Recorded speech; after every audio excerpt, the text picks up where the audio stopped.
Good morning everyone. This is Pooja Sharma. I hope you all are happy and healthy at your home. बच्चों, ये विराम चिन्ह का part 2 है. Part 1 में मैंने आपको प्रश्न सूचक तक पढ़ाया था और इस वीडियो में मैं आगे वाले जो विराम चिन्ह है उसके बारे में विस्तृत अध्ययन करवाऊंगी. तो आगे बढ़ते हैं विराम चिन्ह का पूर्ण तरह अध्ययन करने के लिए. विराम चिन्ह के प्रकार और भेद. वैसे तो विराम चिन्ह के मैंने 12 भेद बताए थे, लेकिन आपके पाठ्यक्रम में 7 विराम चिन्ह हैं, जिसमें से हम पढ़ चुके हैं पूर्ण विराम, अल्प विराम, प्रश्न सूचक. ये वो 3 थे जो हम पढ़ चुके थे. अब सेकंड ये जो पार्ट 2 है, इसमें हम बाकी के बचे हुए जो 4 है वो हम स्टडी करेंगे. कौन कौन से हैं वो? विस्मयादि बोधक चिन्ह, योजक चिन्ह, उद्धरण चिन्ह, लाघव चिन्ह. तो पहला है विस्मयादि बोधक चिन्ह. बच्चों, विस्मय का अर्थ होता है आश्चर्य, वंडर. इस चिन्ह का प्रयोग हम घृणा, शोक, हर्ष और आश्चर्य का भाव दर्शाने वाले वाक्यों में करते हैं.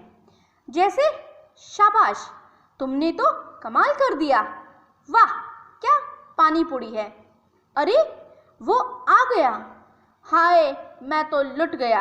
इस तरीके के जैसे शाबाश, वाह, अरे, हाय जैसे शब्द आए तो उसके बाद में हम विस्मयादि बोधक चिन्ह का प्रयोग करते हैं. एक उदाहरण मैं देती हूँ, जैसे छी, कितने गंदे बच्चे हैं, या वाह, कितने अच्छे बच्चे हैं. शाबाश, तुम तो बहुत अच्छा काम करते हो. इस तरीके से. योजक चिन्ह. योजक का अर्थ होता है जोड़, प्लस करना. यहाँ पे वो मैथ्स वाला प्लस नहीं आएगा. इसका मतलब होता है योजक चिन्ह का प्रयोग शब्दों को जोड़ने के लिए किया जाता है.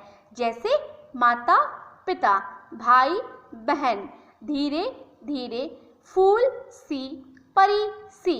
यहाँ पर आप जो डैश का निशान देख रहे हैं 2 शब्दों के बीच में, इसे हम योजक चिन्ह कहते हैं. तो इन्हीं 2 शब्दों को जोड़ने में हम योजक चिन्ह का प्रयोग करते हैं. उद्धरण चिन्ह.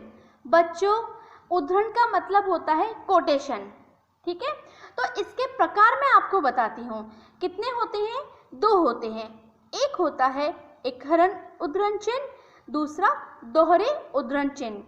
एक हरे का जो निशान होता है बच्चों, एक सिंगल इन्वर्टेड कॉमा, वो भी ऊपर की साइड में लगते हैं, और दोहरे में डबल इन्वर्टेड कॉमा जो कि ऊपर की तरफ लगते हैं. मैं आपको उदाहरण बताऊंगी तो उससे आपको स्पष्ट हो जाएगा कि कहाँ किसका प्रयोग किया जाता है.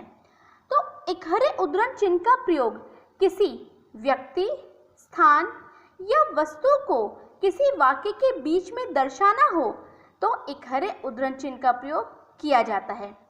जैसे किसी वाक्य में अगर हम बताएं कि पुस्तक, कवि, शीर्षक या उपनाम को लिखने के लिए एक हरे उद्धरण चिन्ह का प्रयोग किया जाता है.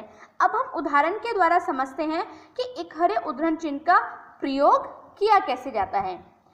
तो एक हरे उद्धरण चिन्ह के उदाहरण जैसे रामधारी सिंह दिनकर हिंदी के प्रमुख कवि थे. मैंने क्या बताया बच्चों, जहाँ पे उपनाम आए तो वहाँ भी हम एक हरे उद्धरण चिन्ह का प्रयोग करते हैं. सचिन क्रिकेट सम्राट कहे जाते हैं, यहाँ भी हमने क्रिकेट सम्राट को क्या किया है? एक हरे उद्धरण चिन्ह में लिया है.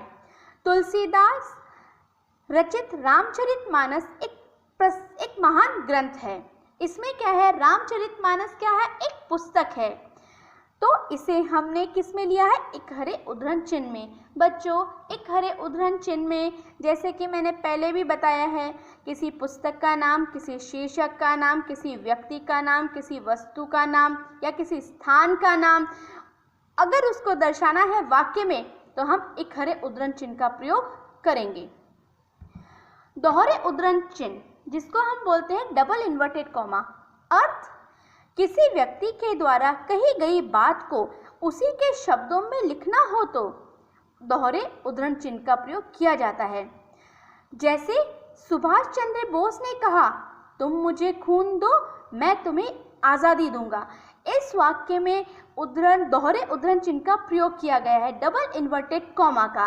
क्यों बच्चों? क्योंकि सुभाष चंद्र के वाक्यों को हमने एज इट इज बोला है या लिखा है। सेकंड है, शास्त्री जी ने कहा जय जवान जय किसान। इस वाक्य में भी बच्चों यहाँ पे शास्त्री जी के द्वारा कहे गए बात को हमने एज इट इज लिखा है, इसलिए यहाँ पे हम दोहरे उद्धरण चिन्ह का प्रयोग करते हैं।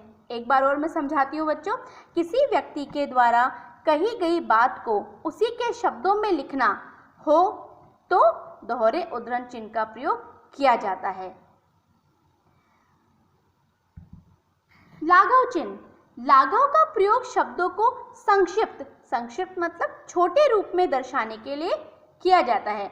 जैसे प्रश्न को प्र लिखकर हम लाघव चिन्ह का प्रयोग कर सकते हैं, डॉक्टर को डॉ लिखकर लाघव चिन्ह का प्रयोग करते हैं, पंडित को पन लिखकर क्या कर सकते हैं, लाघव चिन्ह लगा सकते हैं, उत्तर को उ लिखकर लाघव चिन्ह का प्रयोग कर सकते हैं। बच्चों आप देख रहे होंगे सामने कि लाघव चिन्ह का जो प्रयोग किया जा रहा है वो क्या है, शब्दों को छोटा करने के लिए, क्योंकि अगर हम एक एक शब्द को लिखने लगेंगे तो उसमें मात्राएं बहुत सारी होती है, लेकिन हर शब्द में हम ऐसा नहीं कर सकते हैं।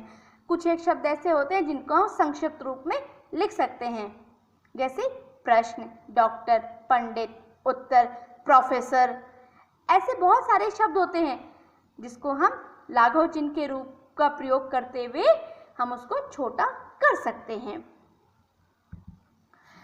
अब बच्चों लास्ट में मैं आपको एक बहुत ही सुंदर सी कविता बताती हूँ इसको याद करने का, कि ये सारे के सारे विराम चिन्ह आपको याद कैसे हों। तो मैं पढ़ती हूँ, आप सुनिएगा। वाक्य अंत हो तो पूर्ण विराम, जरा रुको तो अल्प विराम, कुछ पूछो तो प्रश्न चिन्ह, आश्चर्य हो तो विस्मय चिन्ह, कुछ बोलो तो उद्धरण चिन्ह, दो शब्द जोड़े योजक चिन्ह, छोटा कर दे लाघव चिन्ह।